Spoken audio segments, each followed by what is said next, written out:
TTL flash का उपयोग करते समय कैमरा सेटिंग्स सही तरीके से चुनना बहुत ज़रूरी होता है ताकि आपको बेहतरीन एक्सपोजर और प्राकृतिक लाइटिंग मिले।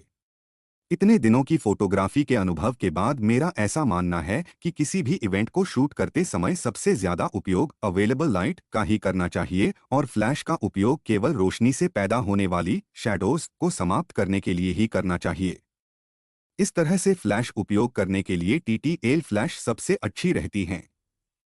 TTL फ्लैश में यह बहुत अच्छा नियंत्रण रहता है कि उपलब्ध रोशनी को ध्यान में रखने के बाद ही फ्लैश से निकलने वाली रोशनी की पावर कम या ज़्यादा होती है। मैंने प्रायः देखा है कि लोगों में यह कन्फ्यूजन रहता है कि TTL फ्लैश का उपयोग करते समय कैमरे में कौन सी सेटिंग्स लगानी चाहिए। इसलिए यहाँ मैं कुछ सुझाव दे रहा हूँ जिन्हें आप उपयोग में ला सकते हैं। अगर आप चाहते हैं कि आपकी फ़ोटो में बैकग्राउंड भी पूरी डिटेल्स के साथ आए, तो कैमरे को AB मोड यानी अपर्चर प्रायोरिटी मोड में डाल दीजिए। जब आप अपने सब्जेक्ट को एम करेंगे, तो फ्लैश मुख्य रूप से सब्जेक्ट के अनुसार लाइट थ्रो करेगी और बाकी बैकग्राउंड अवेलेबल लाइट से एक्सपोज हो जाएगा। आप ISO को भी ऑटो पर सेट कर सकते हैं, लेकिन ऑटो ISO की एक लिमिट तय करें ताकि ISO ज़्यादा न बढ़े और नॉइज से बचा जा सके। इसके अलावा शटर स्पीड को भी एक सेफ मिनिमम लिमिट पर लॉक कर दें ताकि मोशन ब्लर ना आए। अब आप कहीं से भी कोई भी तस्वीर लें, कैमरा और फ्लैश मिलकर एक्सपोजर को सही तरीके से नियंत्रित करते रहेंगे। लेकिन इस सेटिंग पर तस्वीर लेने पर आपको यह पता नहीं चलेगा कि कैमरा कितना ISO सेट कर रहा है। कभी कभी यह अवेलेबल लाइट के अनुसार इतना अधिक ISO सेट कर लेता है कि फ्लैश से बहुत कम रोशनी निकलती है, जिससे सब्जेक्ट अंडर एक्सपोज हो सकता है। इसलिए सबसे अच्छा यही रहेगा कि आप मैनुअल मोड में तस्वीरें लें और अपर्चर, शटर स्पीड और ISO अपनी मर्जी से सेट करें। लेकिन इसके लिए आपको फ्लैश पावर, अपर्चर और ISO के सही कॉम्बिनेशन का अच्छा ज्ञान होना चाहिए। हमने पिछले वीडियो में आपसे वादा किया था कि यदि आप चाहेंगे तो यह पूरी कैलकुलेशन आपको सरल भाषा में समझाऊंगा। तो आइए फ्लैश पावर, ISO, अपर्चर और डिस्टेंस के बीच के रिलेशन को विस्तार से समझते हैं। जैसा कि आप सभी जानते हैं कि सभी फ्लैश का एक गाइड नंबर होता है, जिससे हमें पता चलता है कि फ्लैश की पावर कितनी है और वह 100 ISO पर कितनी दूर तक रोशनी फेंक सकती है। और गाइड नंबर दूरी और लगाए गए अपर्चर के मल्टीपल के बराबर होता है। माना कि हमने कैमरे में f7.1 का अपर्चर लगाया है और हमारी फ्लैश का गाइड नंबर 72 है, तो हम TTL मोड में 100 ISO पर 72 divided by 7.1 is equal to 10.14 feet तक सही एक्सपोजर के साथ फोटो ले सकते हैं। अब यहाँ पर TTL फ्लैश की सीमाओं को समझना पड़ेगा। यदि हमने 10 फीट से ज़्यादा दूर तक की फ़ोटो लेने की कोशिश की, तो पिक्चर अंडर एक्सपोज हो जाएगी। अगर हमें और दूर की पिक्चर लेनी है, तो या तो हमें अपर्चर बढ़ाना पड़ेगा या ISO बढ़ाना पड़ेगा। अपर्चर को f7.1 ही रहने दीजिए क्योंकि f7.1 अपर्चर पर पिक्चर बहुत शार्प आती हैं। इसलिए हम ISO को 100 की जगह 200 कर देते हैं।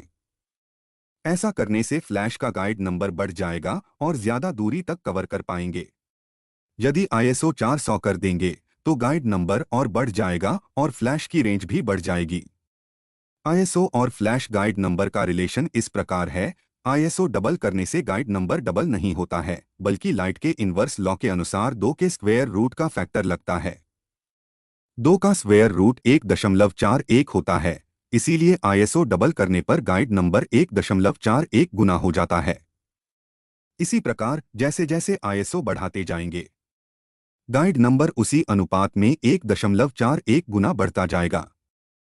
इसका फॉर्मूला इस प्रकार है, guide number new is equal to guide number original multiplied by square root of new ISO divided by 100 ISO। इस फॉर्मूला के अनुसार यदि हमें 800 ISO लगाना हो तो हमारा नया गाइड नंबर हो जाएगा original guide number 72 multiplied by square root of 800 ISO divided by base ISO 100 is equal to 72 multiplied by square root of 8 का स्क्वायर रूट 2.82 होता है। इसीलिए नया गाइड नंबर होगा 72 multiplied by 2.82 is equal to 203। यानी अब हम उसी 7.1 अपर्चर पर 203 divided by 7.1 is equal to 28.5 feet तक पिक्चर ले पाएंगे। अतः किसी भी आईएसओ पर गाइड नंबर निकालने के लिए नए गाइड नंबर में से 100 को डिवाइड करके जो भी आता है उसका अंडर रूट निकाल लीजिए और ओरिजिनल गाइड नंबर से मल्टीप्लाई कर दीजिए। आपके रेफरेंस के लिए हम सभी आईएसओ के हिसाब से नए आईएसओ डिवाइडेड बाय 100 आईएसओ का स्क्वायर रूट इस तरह है। 200 आईएसओ के लिए 1.41, 400 आईएसओ के लिए 2, 800 आईएसओ के लिए 2.8, 1600 आईएसओ के लिए 4, 3200 आईएसओ के लिए 5.65। अब इन वैल्यूज को अपने गाइड नंबर से मल्टीप्लाई कर दीजिए तो सभी आईएसओ पर नया गाइड नंबर आ जाएगा। 200 आईएसओ पर 72 गुना 1.41 101 हो जाएगा। 400 आईएसओ पर 72 गुना 2 144 हो जाएगा। 800 आईएसओ पर 72 गुना 2.8 201 हो जाएगा। 1600 आईएसओ पर 72 गुना 4 288 हो जाएगा। तो जैसे जैसे आप आईएसओ बढ़ाएंगे फ्लैश की रेंज भी बढ़ती जाएगी। 200 आईएसओ पर 101/7.114 फीट तक रेंज रहेगी। 1600 आईएसओ पर 288/1.41 बराबर 40 फीट, यानी 1600 आईएसओ लगा देने पर यही फ्लैश 7.1 अपर्चर पर 40 फीट तक फोटो ले पाएगी। यदि आपको और रेंज बढ़ानी हो तो अपर्चर बड़ा करते जाएं, रेंज और बढ़ती जाएगी। उदाहरण के लिए यदि 1600 आईएसओ पर अपर्चर 4 लगा देंगे तो रेंज 288/4 फीट हो जाएगी।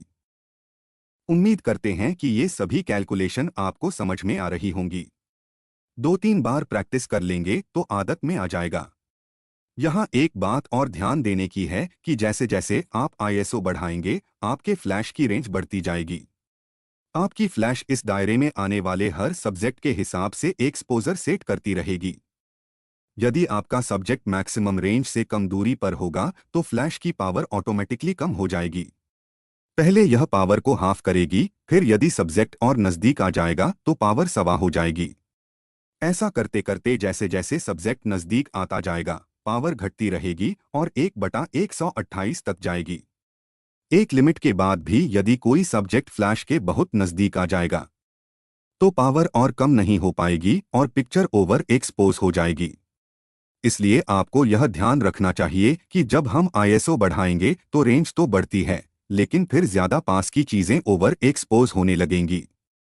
चूंकि पावर 1/128 टाइम तक घटती है इसलिए अगर इसकी गिनती करें तो पावर 1 से हाफ होती है, फिर सवा, फिर 1/8, फिर 1/16, फिर 1/32, फिर 1/64 और अंत में 1/128 हो जाती है। इस तरह से आखिरी में यह 8 स्टॉप कम हो जाती है। इसलिए सबसे कम पावर पर फ्लैश का गाइड नंबर हो जाता है smallest guide number is equal to guide number at desired ISO multiplied by square root of 1/8। जब भी आपको किसी आईएसओ पर मिनिमम पावर निकालनी हो तो उस आईएसओ पर फ्लैश का गाइड नंबर निकालिए, फिर उसे स्क्वायर रूट ऑफ 1/8 से मल्टीप्लाई कर दीजिए। स्क्वायर रूट ऑफ 1/8 होता है 0.353, यानी यह 0.353 का फिगर याद रखिए। जब भी किसी आईएसओ पर मिनिमम पावर निकालनी हो तो लगाए गए आईएसओ के अनुसार जो गाइड नंबर आ रहा हो उसे 0.353 से मल्टीप्लाई कर दीजिए तो मिनिमम गाइड नंबर आ जाएगा। जब आप इस मिनिमम गाइड नंबर से लगाए गए अपर्चर को डिवाइड करेंगे तो वह डिस्टेंस आ जाएगा। जिससे कम दूरी पर पिक्चर नहीं लेनी है, नहीं तो पिक्चर ओवर एक्सपोज हो जाएगी। अब इसी गणित को उदाहरण से समझिए।